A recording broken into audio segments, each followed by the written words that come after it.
आणि काही 14,000 दाजीने बी काढले होते वाटतं पैसे लाडकी बहीण होऊन. ते दाजीच्या मागा लागले दिसतात. ते म्हणले मी ते 14,000 वसूल करणार, कर्जमुक्ती करा, पण शेतीमालाला भाव पण द्या. तुम्ही ते कर्जमुक्ती करताना कापसाचा भाव येईन 2,500वर. मग हे असं नाही जमायचं. लाडक्या बहिणीचे बऱ्याच लाडक्या बहिणी बाहेर काढल्या. प्रत्यक्षात काय झालं काय नाही कोणी सांगायला तयार नाहीये.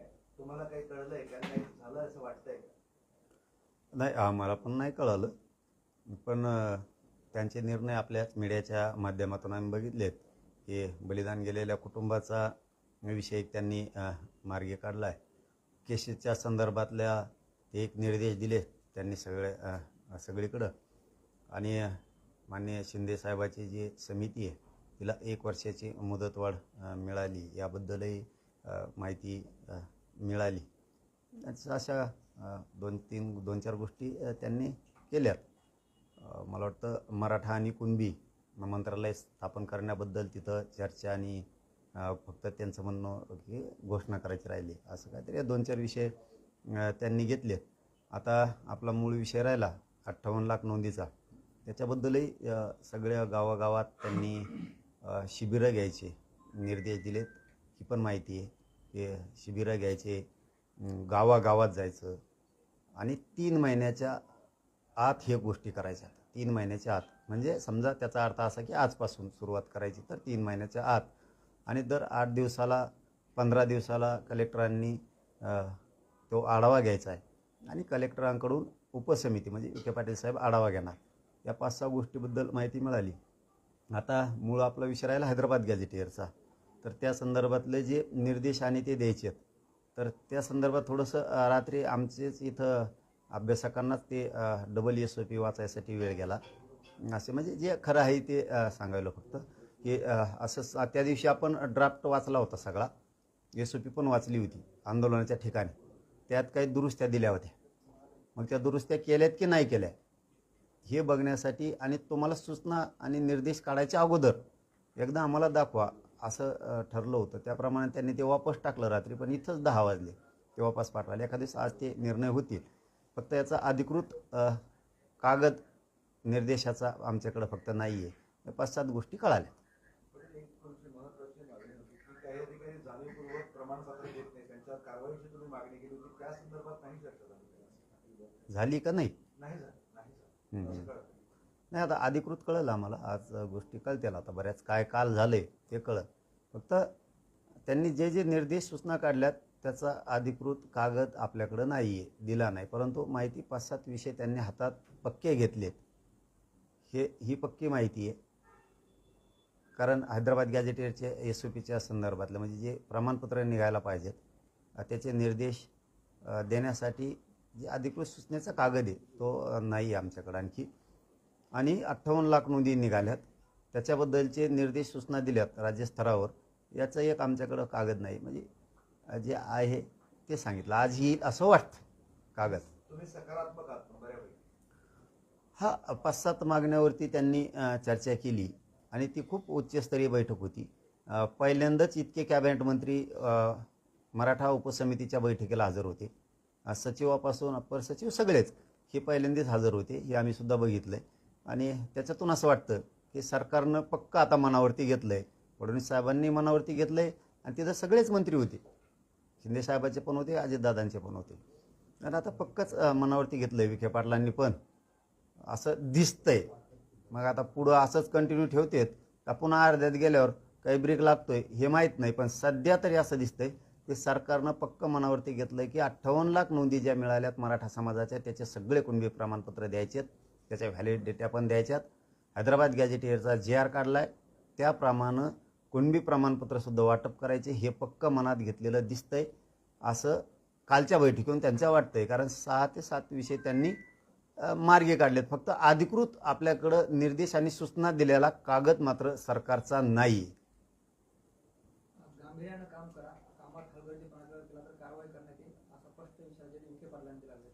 हा, म्हणूनच म्हणलं मी की आता हे विखे पाटलांनी चांगलं मनात घेतले दिसतंय आणि पूर्ण मोकळीक फ्रीडम जी म्हणलं जातो ते दिला दिसतोय फडणवीस साहेबांनी सगळ्यांनाच.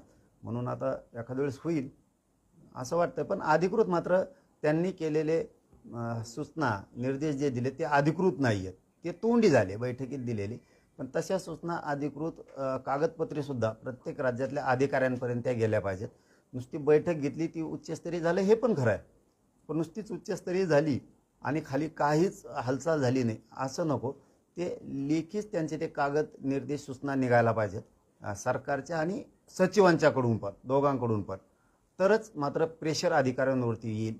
नसता तर ॲडमिशनं सुरू होतील पुन्हा, त्या टायमाला पोरं ॲडमिशन घेतील, पुन्हा व्हॅलिटीला थांबा, अमकच करा, त्रुट्याच निघाल्या, बाकीच्या त्रुट्या निघत नाहीत, मराठ्याच्या लगेच त्रुट्या निघतात. म्हणजे हे जर प्रकार थांबवायचे असतील तर सरकारला, मंत्रिमंडळाच्या उपसमितीला, विखे पाटील साहेबाला यांना कागदपत्रित निर्देश काढावे लागणार आहेत. आणि बहुतेक आज संध्याकाळपर्यंत ते कागदपत्र निर्देशाचे कागद येतील असं वाटतंय आमच्यापर्यंत. तुम्ही ओबीसी मराठा मंत्रालय किंवा कक्ष स्थापन करण्याची मागणी करता, पण जर कुणबी प्रमाणपत्र मिळाल्यानंतर तुम्ही ओबीसी होत असाल आणि ओबीसीचा ऑलरेडी कक्ष असेल, मंत्रालय असेल, तर मग तुम्ही ओबीसी झाल्यावर ते काय तुम्हाला कशासाठी हवं असा प्रश्न उपस्थित केला जातो. उपस्थित करणाऱ्याला कामच नाही ना, मराठ्याचंच उपस्थित करायला आहेत फक्त ते. त्यांचं मात्र किती का खायना, त्यांना वरबडून खायला चालतं. आम्हाला सारथीला पैसे दिले की द्या आम्हाला बी, आम्ही तुम्हाला किती दिले विचारलं का आत्तापर्यंत? मराठ्यांना काय दिलं लगेच आम्हाला द्या, ती सिस्टमच आहे त्यांची. तुम्ही आमके झाल्यावर काय करायचं आणि तमके झाल्यावर काय करायचं, मग तुम्ही झालात ना, आता काय करायचं, आरक्षणाचं तुम्हाला खाल्लं ना 60-70 वर्ष, बस झालं ना. मग असं म्हणल्यावर खाल्लंच ना, आता बरं खाऊन द्या ना दुसऱ्याला, आता करा ना मोठं म्हणजे आरक्षण सोडून सगळे आता खाऊन द्या, आता ज्यांना नाही त्यांना. तसं नसन जमत, तसं लगेच गोड लागत नाही, लगेच गरीब होती ती तवा, मागाशीत म्हणतात आम्ही, लगेच तवा लगेच गरीब होते ती. म्हणजे यांची सिस्टम दुटप्पीपणाची, मराठ्यांची विरोधी भूमिका आहे. मराठ्यांचे लेकरं सुखी समाधानी दिसले नाही पाहिजे, तेही उच्च शिक्षणात गेले पाहिजेत, ही भूमिकाच नाही आहे त्यांची. ती आम्ही घालतोय. यांनी हे किती जळाले, मराठा आणि कुणबी मंत्रालय स्थापन होणार, मराठ्यांचे प्रश्न सोडायला ताण नाही राहणार, आणि मराठा समाजाची राज्य मंत्रिमंडळाची उपसमिती सुद्धा राहणार. कोणच्या बाबत? सगळ्या चॅनलला आले, बिना चर्चेचं कसं देतील? पण काल विखे पाटील यावर काहीच माध्यमांना न बोलता निघून गेले, भूमिका स्पष्ट करत नाही. तुम्ही म्हणताय चर्चा झाली. हा बघ, आम्हाला त्यांच्याकडून जी माहिती मिळाली मी तुम्हाला सांगून टाकली. त्यांच्याकडूनच माहिती मिळाली, त्यांच्या माणसाकडून आम्हाला, की बलिदान गेलेल्या मराठा आरक्षणासाठी, कुटुंबासाठी आपण निर्णय MIDCचा केला आहे, विद्युत महामंडळाचा सुद्धा लगेच करतोय आम्ही. ही एक विषय त्यांनी क्लिअर केला. केसेसच्या संदर्भातले निर्देश आम्ही दिले, सगळ्या माहिती आम्ही मागवायला लागलो, तरच आम्हाला काम करता येईल म्हणे. समजा घेतलं, आणि तेही बरोबर आहे ना, त्यांना माहीत पाहिजे कोणत्या केसेस कुठं आहेत, काय आहेत. आम्ही जर नुसतंच म्हणलो केस माग घे, आपण त्यांना माहीत पाहिजे ना काय घ्यायची कुठं, म्हणून ते आता ती माहिती घ्यायलीत. ते एक काम झालं. शिंदे समितीला 1 वर्षाची मुदतवाढ दिली त्यांनी, म्हणजे आता शिंदे समितीचं पुन्हा नोंदी शोधायचं काम सुरू होईल. म्हणजे मराठ्यांसाठी ही लय आनंदाची गोष्ट आहे की पुन्हा नोंदी शोधायला सुरुवात जर झाली आणि आणखीन 10-20 लाख जर नोंदी निघाल्या तर खूप मराठ्यांचं कल्याण होणार आहे. खूप, 1 वर्षात 10-20 लाख नोंदी बी शोधल्या, मराठ्यांचं खूप कल्याण होणार आहे. हे मराठा समाजाने सुद्धा समजून घेतलं पाहिजे. ही आपल्यासाठीची चांगली गोष्ट आहे. आणि मंत्रालयाची सुद्धा चर्चा झाली. फक्त आता ते आचारसंहितेमुळे काहीतरी होतं वाटतं, घोषणा करता येणार का काय, काहीतरी त्यांचं असं होतं काहीतरी प्रॉब्लेम. आणि 58 लाख नोंदी ज्या आहेत त्याच्या संदर्भात आता त्यांनी शिबिरं घेण्याचे निर्देश दिले सगळीकडं, की 3 महिन्याच्या आत हे पूर्ण करायचं आहे काम. मग आता आजपासून ते सुरू झालं. मग आता किती नोंदी, किती प्रमाणपत्र, आता घरापर्यंत जायचं सांगितलं आहे त्यांना. मग आता ते घरोघरी जाऊन अभियान होईल, त्याच्यात सगळे त्यांच्या कुटुंबाशी अधिकारी चर्चा करतील आणि त्या स्तरावरती कुणबी प्रमाणपत्र 58 लाखाच्या बद्दल निघतील.